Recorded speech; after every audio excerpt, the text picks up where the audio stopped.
Olá pessoal, bem-vindos a mais um Papo Certa, o podcast onde a gente fala do mercado imobiliário de forma simples e sem complicação.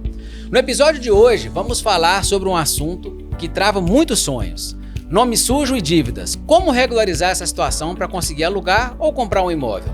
Vem com a gente, eu sou Hugo Almeida e esse é o podcast da Certa Imóveis. Bora lá?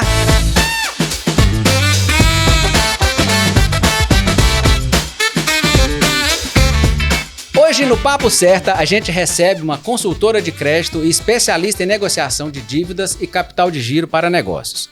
Desde 2016 ela atua exclusivamente na área financeira, já prestou serviços e treinamentos para empresas privadas e também trabalhou na Associação Comercial de Governador Valadares no setor comercial. Além disso, é voluntária em uma ONG para mulheres empreendedoras, oferecendo orientação financeira para quem está começando. Em 2022 ela foi coautora do livro Gestão de Negócios na Prática pela auditora Avantic e idealizou o projeto social Descomplica, organizando dívidas, uma mentoria online voltada para mulheres. Romara, é um prazer ter você aqui com a gente no Papo Certa. Seja bem-vinda. Muito obrigada, Hugo. Alegria estar aqui participando. E vamos nesse movimento aí. Show dívidas, não dá certo ter nome negativado, restrição.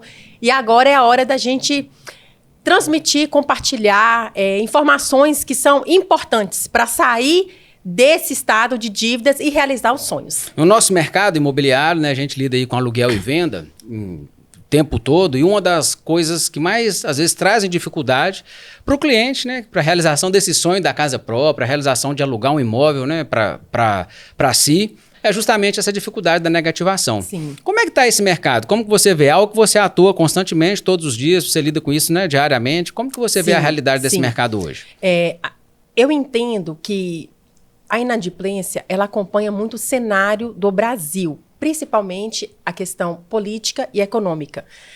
A facilidade de acesso a crédito também promove um descontrole, porque não temos na cultura a educação financeira. É algo que está sendo construído, trabalhado, inserido nas escolas. E eu vejo que vem muito também da criação, da família, da origem. A inadimplência chega, o endividamento chega e a pessoa, às vezes, para ela, pode ser que aquele movimento, aquele estado seja algo comum. E ela acaba se acostumando, achando, não, normal, é normal isso acontecer. E eu destaco a seguinte afirmativa: pode sim ser normal, mas não é legal. Atrapalha, engessa sonhos. E todos os sonhos que é atrelado à CPF, você pode conectar com sonhos materiais. Então, quem deseja adquirir um imóvel, né, comprar, o sonho da pessoa é ter uma casa própria. Então, ela precisa de um CPF forte. Ou, de repente, ela não está no momento ainda de comprar um imóvel. Ela está pagando aluguel. Então, ali, ela precisa de duas coisas: estratégia e comportamento. Uma dúvida que eu tenho. A gente sabe que, às vezes, só a negativação ou a não negativação, né, ela é insuficiente, às vezes, para uma aprovação, dependendo do que é. Uhum.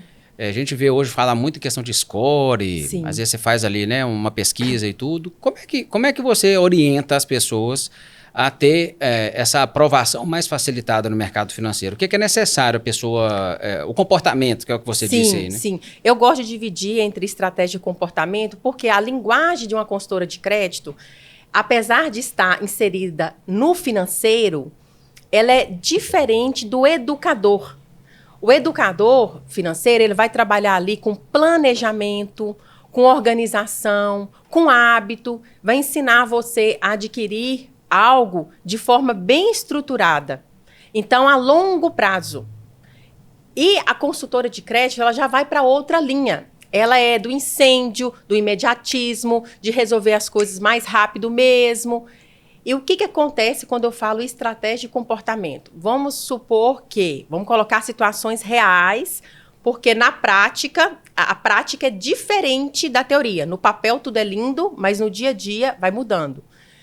Então, na prática, uma pessoa que deseja adquirir um imóvel, vamos falar no aluguel. Eu quero entrar com processo para alugar um imóvel. Ela vai ter ali o desafio de ter a ficha aprovada. E muitas vezes ela não procura uma orientação antes de procurar a empresa. Então, eu estou querendo alugar um imóvel, vamos imaginar, eu achei o meu apartamento lá na Certa Imóveis. Beleza, vou lá procurar o atendimento direto. Não, calma, você encontrou o seu apartamento? Peraí, deixa eu ver como que está a minha ficha antes de solicitar essa análise. Tem restrição? Quem eu estou devendo? Que credor que é? Tem jeito de negociar? Qual que é a minha pontuação de score? Essa pontuação, ela vai estar de acordo com os requisitos, com a política ali daquela empresa?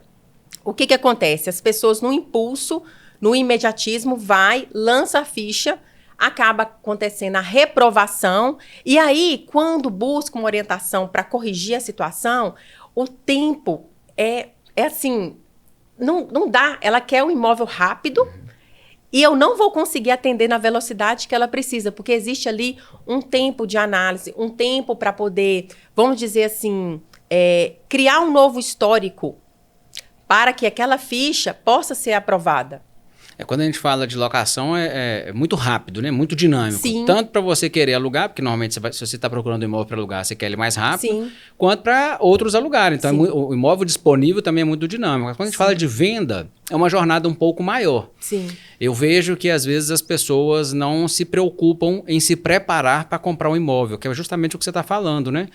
Ou seja, se eu estou pensando em adquirir um imóvel, eu já pensar agora, o que eu preciso desenvolver, criar, gerar no meu histórico financeiro, para que lá na frente eu tenha uma aprovação, por exemplo, de financiamento. Uhum. Porque se eu estiver errado, você me corrige, você que é especialista. Mas um cliente, por exemplo, que faz movimentações financeiras, e às vezes até movimentações financeiras boas, mas isso não gera registro, ele, para o mercado financeiro, ele é um cliente ruim. Sim, sim. Se eu trabalho com tudo em espécie, por exemplo, né? Recebo dinheiro, pago dinheiro, apesar que hoje é menos comum, mas ainda existe. O score meu para o mercado financeiro vai ser baixo, apesar de eu ser uma pessoa que às vezes tem um poder aquisitivo bom. Como que é isso na realidade no dia a dia? Dentro da estratégia, eu vou citar aqui algumas ferramentas para quem está ouvindo e assistindo compreender melhor. O que eu posso fazer para melhorar isso, para mim estar à frente? Tem aplicativos gratuitos que você pode baixar no seu aparelho celular. Então, quais são? Serasa Consumidor, SPC Consumidor, o Consumidor Positivo, que é o antigo SCPC. Eu também recomendo ter sempre atualizado o aplicativo gov.br, porque ele está muito atrelado com assuntos de governo, coisas interessantes como Receita Federal. Além desses aplicativos, não é só baixar e ter o cadastro, é você criar o hábito, o comportamento de fazer consultas. A Serasa não está me patrocinando, mas eu preciso falar da Serasa. A Serasa, ela tem um serviço super necessário que, na minha opinião, como consultora, deveria ser mais bem propagado. Existe uma ferramenta chamada Serasa Premium. O que é isso? É um produto da Serasa de monitoramento de CPF. Ali eu consigo fazer o meu cadastro, obviamente que eu tenho que pagar. É um plano, a Serasa oferece essa condição de pagar anual, mensal, enfim, você escolhe a sua condição. E é um monitoramento 24 horas.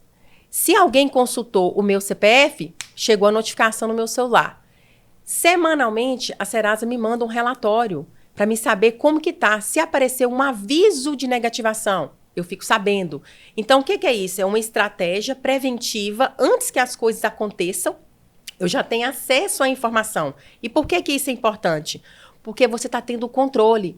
Eu não vou ser positiva demais e falar assim, não, tá tudo bem entrar uma dívida, daqui a pouco você paga e limpa seu nome, daqui a pouco você consegue.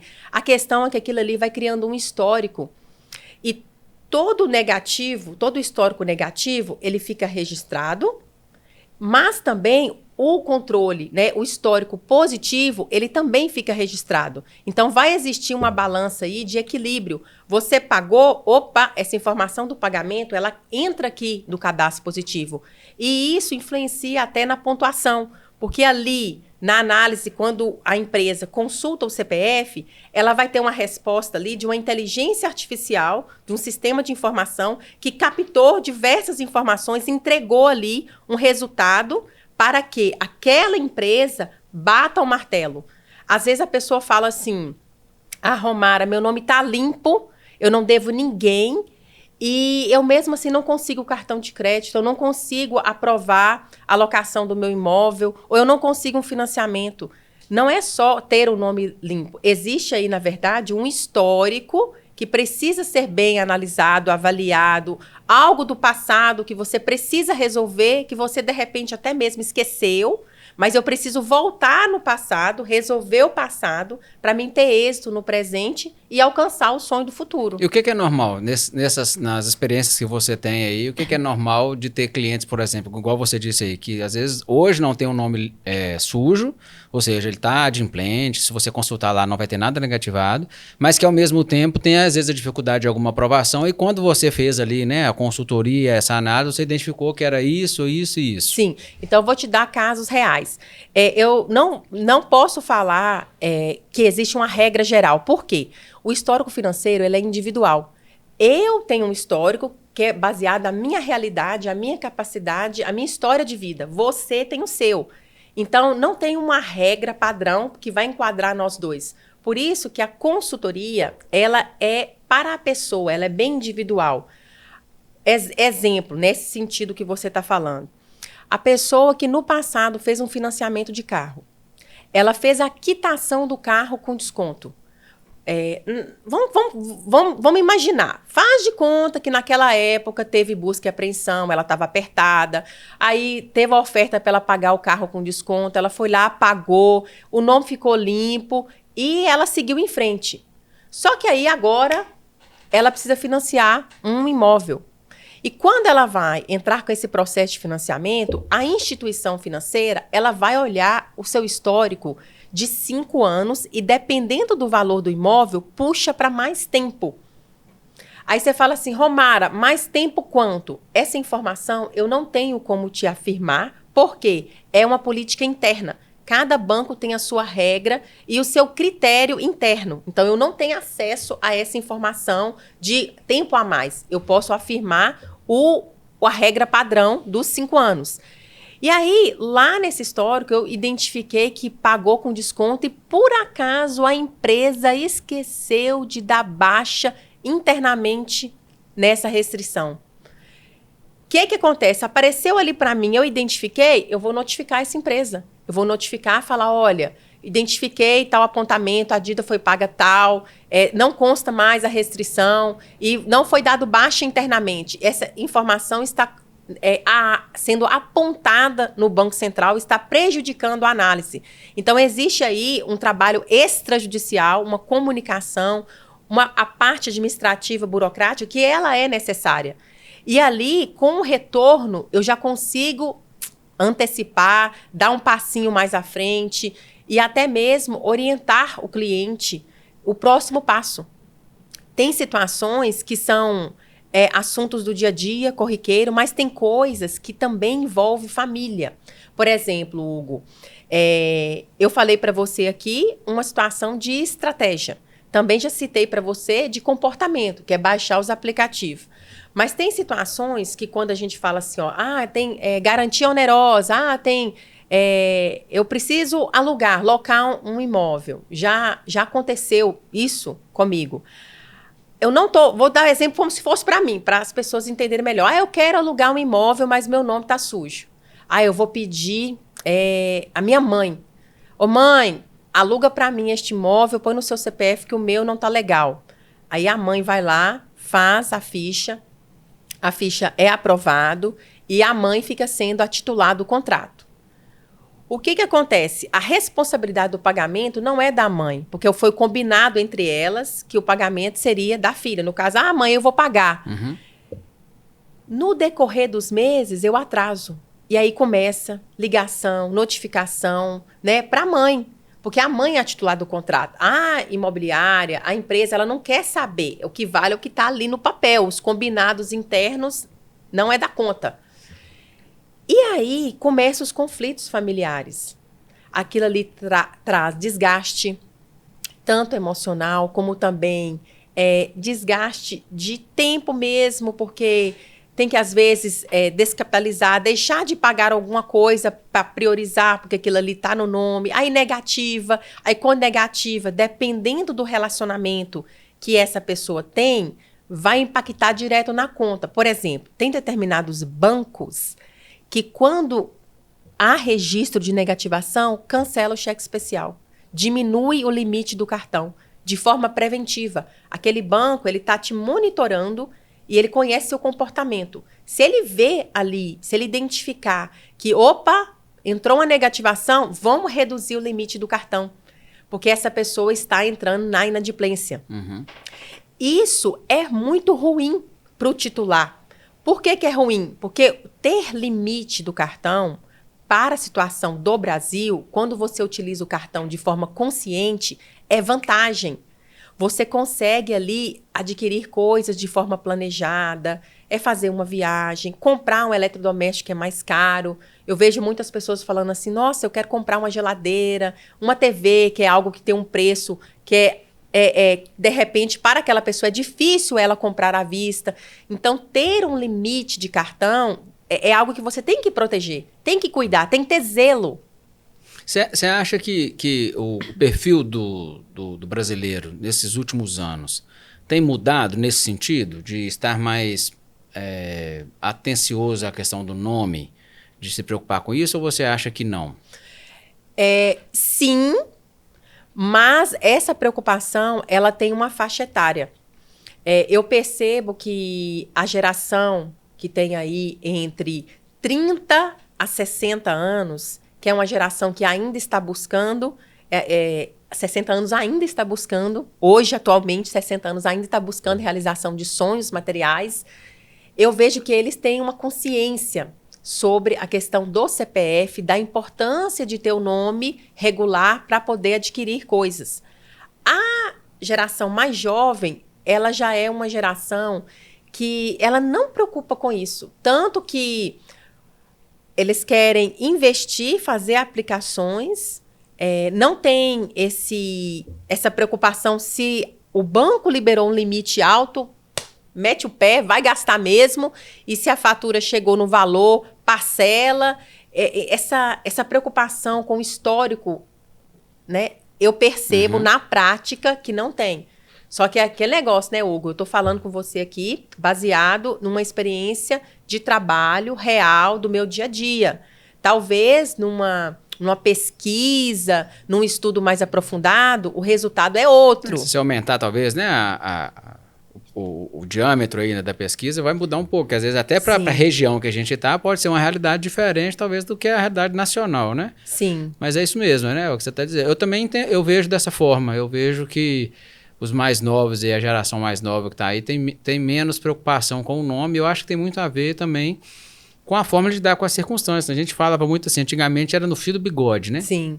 Se eu falava, você podia escrever que tava combinado. Tava valendo, era valendo. Hoje a gente vive um momento, né, a vida, né, hoje pra gente, às vezes o contrato está assinado e ainda a pessoa quer questionar o que foi assinado.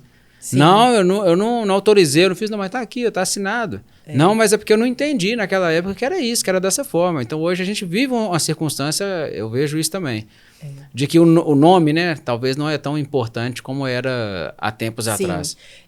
Eu atendi Mas isso não tira a pessoa da realidade do mercado, porque no mercado é o que você falou, é o CPF. É o CPF. Não adianta você querer demonstrar ou fazer algo que o seu CPF está dizendo diferente, as empresas, as análises, os bancos, o mercado financeiro vai analisar, não é o Hugo Pessoa, é o Hugo CPF. Sim. Como é que é ele na realidade da vida, no pagamento, no compromisso, se ele honra o que ele fala, né? O que ele se compromete. Sim, eu estou lembrando aqui de um fato, eu atendi um homem que ele desejava comprar um imóvel, já tinha um imóvel, já tinha escolhido o imóvel, e aí declaração de imposto de renda, ele não fazia.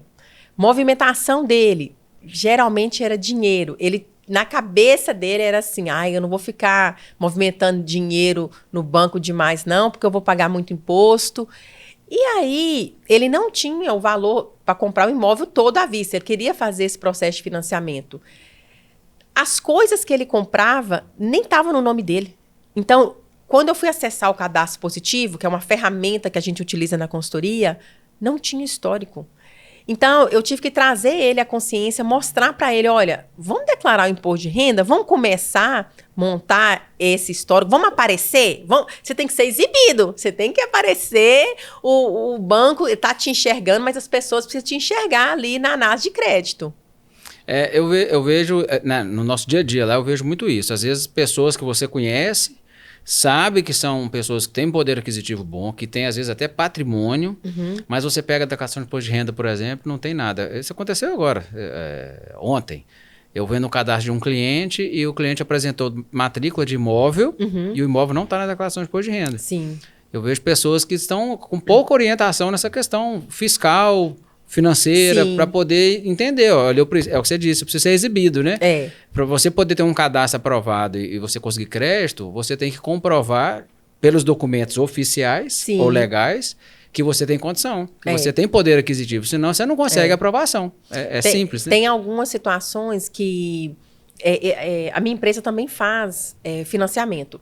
E algumas situações, ali na defesa, eu consigo juntar os extratos bancários. Então, às vezes, a pessoa, no imposto de renda, a declaração dela é baixa. Mas aí, quando a gente junta os extratos, eu consigo fazer uma defesa e mostrar que aquela pessoa ela tem uma renda.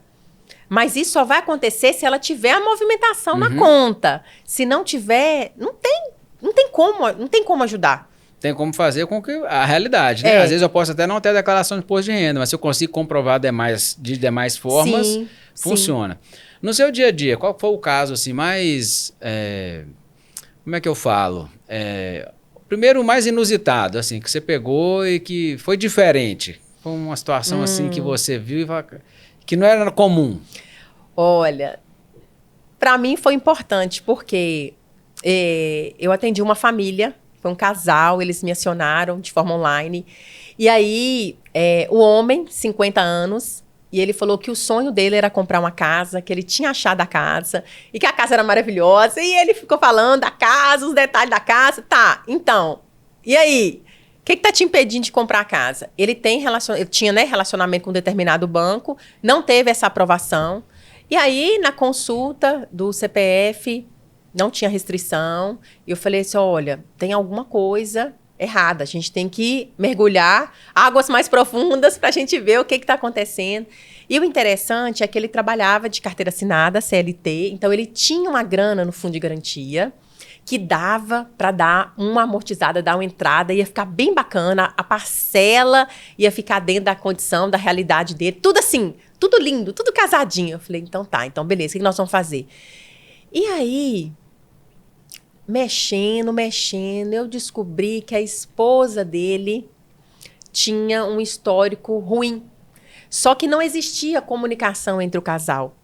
Então, o dinheiro dele é dele, o dinheiro dela é dela.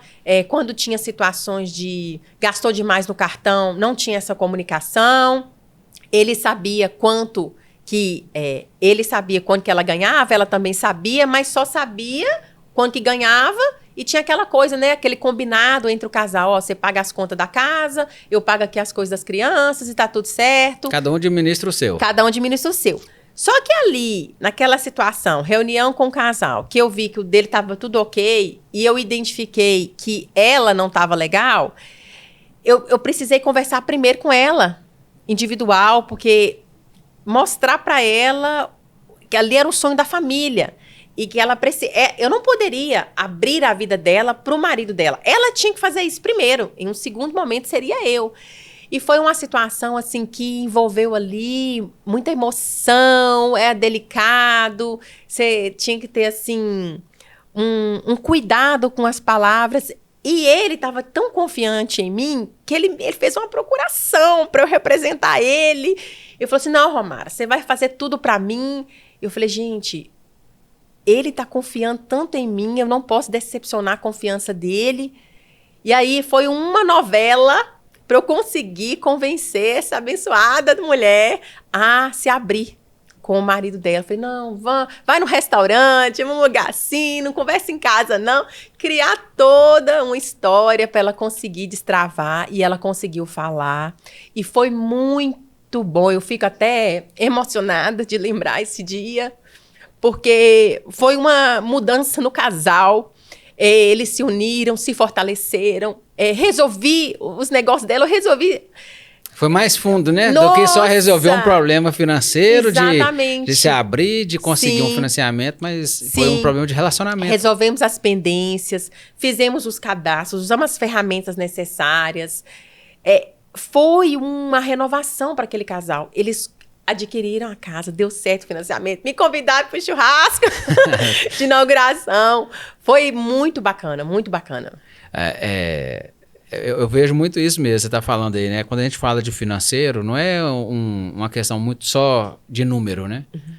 Principalmente se envolve uma família, né? Sim. Às vezes você é solteiro, às vezes é só você, beleza, você não vai fazer ou vai fazer, mas quando envolve uma esposa ou um marido, sim, aí vem um filho, às vezes, o sonho da casa, é um lar, é uma família, é muito mais coisa do que só apenas, sim, uma negativação, né? Sim, é verdade. Tem também situações, eu tenho um projeto chamado Descomplica Organizando Dívidas, e eu criei essa mentoria para mulheres em situação de vulnerabilidade. Qual que é o foco dessa mentoria? Eu lanço ela trimestral para atrair mulheres que estão em processo de divórcio, que estão em situação de violência, que elas não têm renda ali, está em situação difícil e elas não conseguem nem pensar. Então, esse projeto, ele surgiu, foi de um atendimento que eu fiz. E a mulher ali, ela não trabalhava. E tudo era no CPF do marido. Tudo, tudo, tudo. Quando aconteceu o divórcio, ela não conseguia alugar uma casa. Ela não conseguia ter limite, tinha várias restrições, ela não tinha renda. E aí ela foi trabalhando com venda de bolo caseiro e foi indo. E nós demoramos 2 anos. 2 anos para regularizar. Para desembolar a vida. E ela passou muito sufoco. Por que ela demorou 2 anos? É porque aquilo ali foi construído de acordo com a realidade dela. Tem gente que às vezes tem um apontamento, a gente usa a expressão nome limpo, nome sujo, para as pessoas entenderem mais rápido, né? Mas ali teve um apontamento negativo. Se ela tivesse o dinheiro na conta, pagou, resolveu. Mas ela não tinha. Ela tinha que, primeiro, trabalhar ali o vendas, ela precisava promover renda, criar renda, para fazer dinheiro, manter a necessidade básica dela, para ainda sobrar, para tirar, para pagar as dívidas. Uhum. Foi uma história. É um desafio, né? É o que você está falando. É o que você disse lá no início, né? Quando a gente fala de negativação, é política econômica, né? Sim. Tem a ver com a situação política do país, porque influencia na economia e que influencia na família. Porque sim, isso é uma escala que vai influenciando tudo, né? Sim. A gente vê a taxa de desemprego baixa, mas ao mesmo tempo, proporcionalmente, a renda ela não aumenta no mesmo sentido, né? Não. E aí, às vezes, as pessoas... E a pressão do dia é você comprar, pegar o celular mais caro, trocar de carro, às vezes alugar um imóvel mais caro do que você pode pagar, e a falta de educação, que é o que você falou há pouco, financeira, a pessoa chega no final das contas, eu não consigo pagar aquilo que eu adquiri. Os compromissos que eu fiz, eu não dou conta de pagar. E aí vem o nome negativado. Sim. Então, às vezes é um processo, é o que você falou, né? Às vezes é ano ou anos, para você poder conseguir organizar a vida, reeducar, entender que você não tem essa realidade mais, você precisa voltar. Sim. A gente vê isso muito dentro da imobiliária, quando as pessoas se tornam inadimplentes. Muitas pessoas procuram, fazem acordo, você vê que é uma dificuldade financeira, a gente todos nós estamos passíveis de passar por um problema. Às vezes uma demissão, às vezes um passo mal dado. A gente está fadado a viver isso. Mas como a gente vai reagir para resolver que vai determinar se a gente vai conseguir alcançar o sucesso ou não nesse sentido. Sim, e principalmente na família, quando a gente... Acontece a situação... de saúde, desemprego, ou até mesmo ali o trabalho mudou, aí você vai ter que fazer uma transição de carreira, ou está empreendendo e o negócio não tá prosperando da forma que você gostaria, aquilo ali vai impactar no orçamento familiar. A situação de estar inadimplente é algo que você precisa ficar incomodado. É diferente da situação de estar endividado. O educador financeiro, que é o profissional que também trabalha com finanças, ele vai falar com você assim, pelo amor de Deus, não fique endividado, sai fora do endividamento. O negócio é adimplente e investidor. O consultor de crédito, ele vai falar com você assim, olha, ter dívidas é algo comum. O exemplo, eu estou pagando um plano de saúde, eu tenho uma dívida. Todo mês eu tenho um boleto para pagar, é uma dívida. Eu estou pagando a fatura do cartão. Eu estou pagando a fatura do cartão. É uma dívida, mas eu estou pagando. Eu estou pagando a mensalidade da escola. É uma dívida. Então, logo, eu sou endividado, porque eu tenho dívidas. Agora, se eu não estou pagando, aí é diferente. Aí eu estou inadimplente. Então, isso aí tem que, ligar a sirene, alerta, vamos sair dessa situação, vamos embora contornar, porque senão eu não vou conseguir adquirir realizações, adquirir as coisas que eu desejo. E é tão gostoso, tão bom você ter a condição de adquirir o que você deseja. É muito, muito bom. Eu já vivi a experiência de adquirir imóvel, eu morei muitos anos de aluguel, e foi por questão, não foi por falta de vontade de ter uma casa própria. Existia em nós o desejo de ter um imóvel, mas a nossa condição financeira não permitia. Então, como casal ali, como família, a gente precisava se desenvolver, precisava aumentar a renda, precisava criar situações ali favoráveis financeiras para dar esse passo. Eu me recordo, há alguns anos, quando eu tive... conversando com alguém acho que foi, se eu não me engano, acho que foi até da Serasa. E existia, ou existe, eu não sei, essa dúvida eu quero te colocar, porque você falou sobre um histórico, mesmo que às vezes de inadimplência, que fica... você não usou o termo registrado, mas eu vou colocar isso, como se ficasse lá.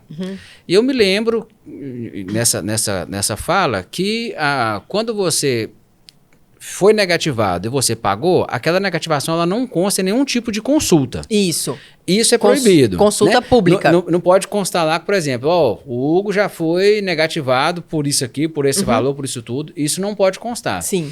Mas esse histórico dessas negativações, quem tem acesso é só a própria instituição que sofreu com aquela inadimplência, ou existe algum cadastro, algo, ou por exemplo, quando a gente fala do score, o Serasa, ele consegue essas informações também, apesar de ser uma base tão grande, né? Talvez ele tenha também ali a informação da negativação que foi feita lá. Como é que funciona isso na prática? Então, no próprio site da Serasa, tem um canal lá chamado Fale Conosco.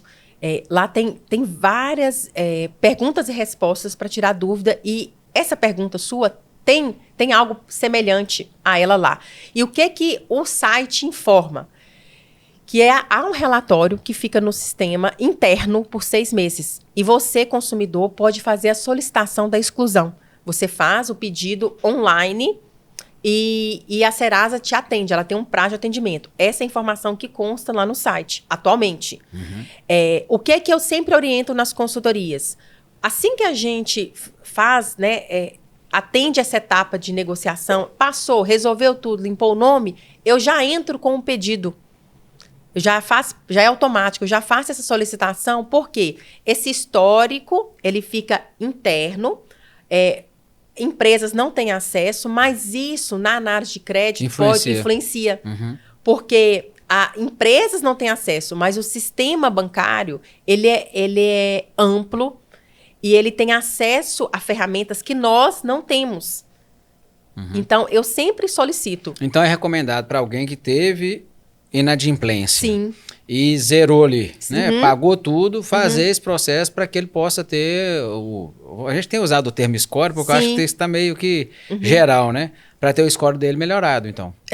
E aí, por exemplo, o score é a pontuação. Cada banco de dados tem o seu próprio score. Então, existe o score do SPC, existe o score da Serasa, existe o score do consumidor positivo. E cada empresa, ela tem um formato para poder construir essa pontuação. Hoje, por exemplo, a Serasa está divulgando que ela está no Serasa 2.0. O que é isso, esse score?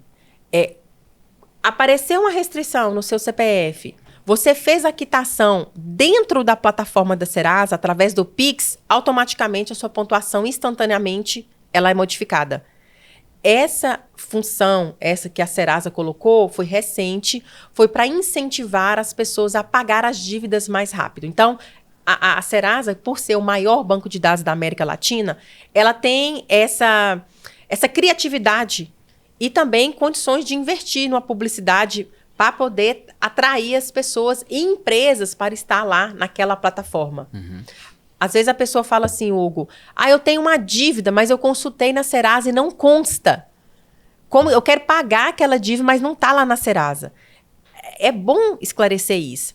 As dívidas que aparecem na Serasa é porque aquelas empresas, elas contrataram o serviço da Serasa, elas são clientes da Serasa e falou assim, Serasa, nós somos parceiro, põe a nossa dívida aí na plataforma, que assim que o devedor pagar, eu te dou uma comissão.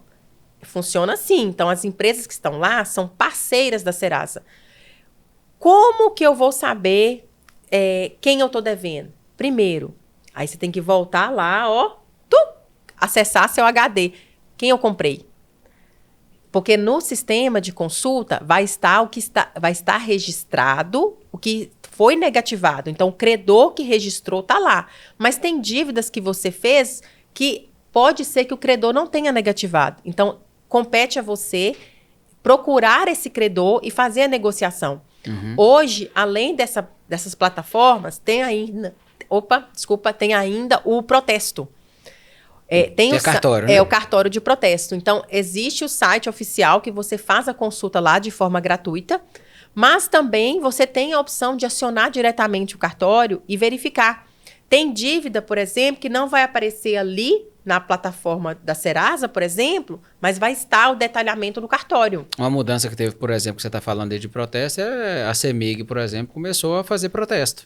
Sim. Não era algo que eles faziam e eles começaram a incluir isso. Não sei se ainda está acontecendo. Tá. Eu acho que sim, né? Tá acontecendo. E a CEMIG, por exemplo, ela faz a inclusão de faturas.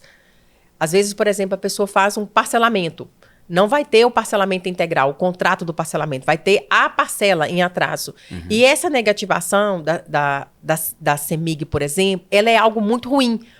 Principalmente para o score, porque entra como necessidade básica. Água, luz, telefone, hoje até a internet entra como necessidade básica. Ou seja, você chegou a não pagar isso, é um indicativo que está muito ruim. Muito porque ruim. se é básico, né? Ou seja... não está conseguindo o básico.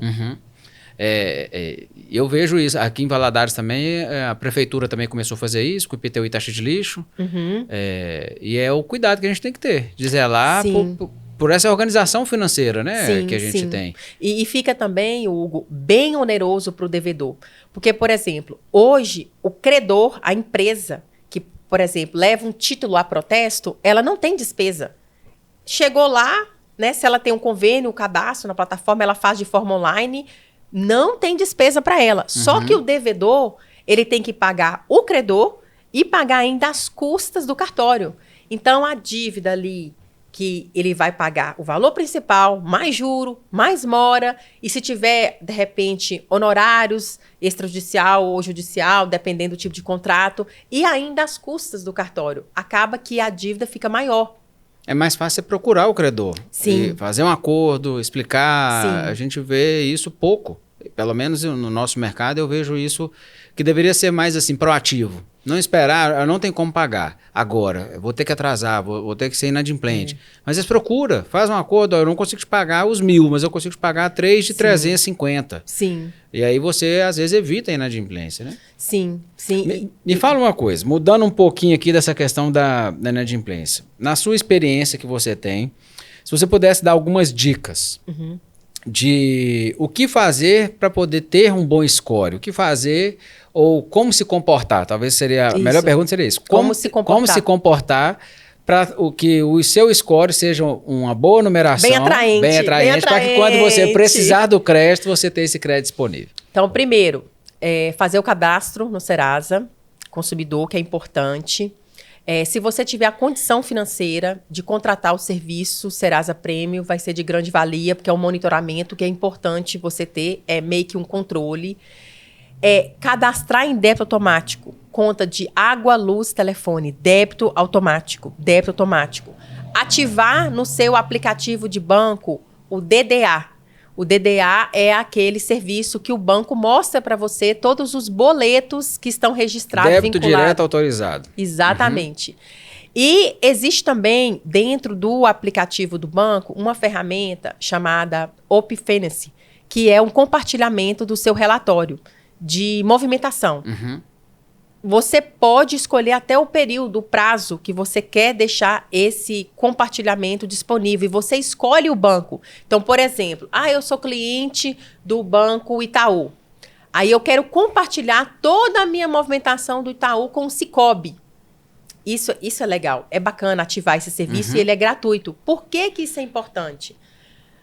Quando chegar o momento, eu fiz o planejamento, me organizei, quero fazer um financiamento... os bancos são fofoqueiros. Eu gosto de usar essa expressão. Eu tô ajudando a fofoca. Eu tô movimentando. Olha aqui, eu tô com dinheiro. Olha aí. Então, isso ajuda na análise de crédito. Que às vezes você movimenta num banco, no seu dia a dia, né? Você tem ali um banco que é o seu dia a dia. Preferido. Mas às vezes o banco que financia imóvel pode ser que não seja aquele. Sim. Pode ser um outro que vai te dar o financiamento. Isso. E se você compartilhar esses dados, vai te ajudar Sim. a você ter esse... Com certeza. Eu não sabia que o DDA, a ativação do DDA e o débito automático influenciavam no score. Influencia, apesar da Serasa não fazer essa divulgação de forma pública, né? Pública. Assim, Mas eu falo baseado na prática dos atendimentos, na realidade. Tudo que eu estou falando aqui pode fugir um pouquinho do que está na teoria, porque eu estou falando que está na prática dos atendimentos do dia a dia. Eu espero assim, né?